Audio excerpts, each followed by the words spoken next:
Hi, Ashley. You did a pretty good job on this assignment, and you definitely picked the best shot from your contact sheets. Your background is so wrinkled that just making it white here, that was the best option. You just made the, you just held on to the detail here. You just managed to do that, and you held on to the detail here. A nice lighting ratio. What photographers often do with products such like these, in order to minimize the shadow, they use a boom up here. They have like a boom hanging over this, and the softbox hangs down like so, and it comes directly down so that the shadow is just like really minimal underneath. Now, a boom box is now within your student's what am I saying, boom box?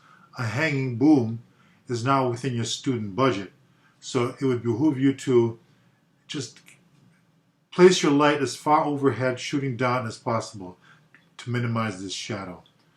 Okay, now here's a way to make your background more interesting.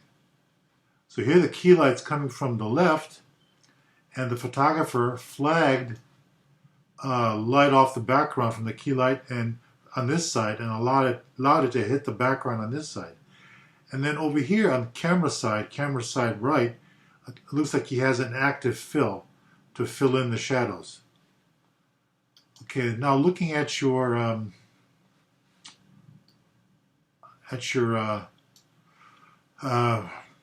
reflective surface. Okay, you did, you actually, you did the minimum, which is okay. You have your light coming from the left, hitting both the jar and the background. You did the basic kind of lighting, no ugly reflections, nothing like that. You have your fill card filling in the shadows here. You did the basics. Now, the reason I showed you this in the first thread is, well, I didn't show you this yet. Now, this is a more creative way to do almost the same thing. You mentioned that you played with the sponges, the scrubbies. You played with bouncing light off the background and flagging it off the object. Well, here's another example of bouncing it off the background. Actually, for something like a glass of water, bouncing it off the background and back on through it makes a lot more sense, because you're defining the transparent object with a reflected light. So this is one creative way to go. Here's another, I posted this in the initial post. This is another creative way to make the highlights define the shape of the glass. I was kind of hoping you'd do something like this. Either this or like this, okay,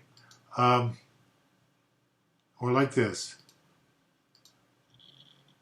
Okay, and here's how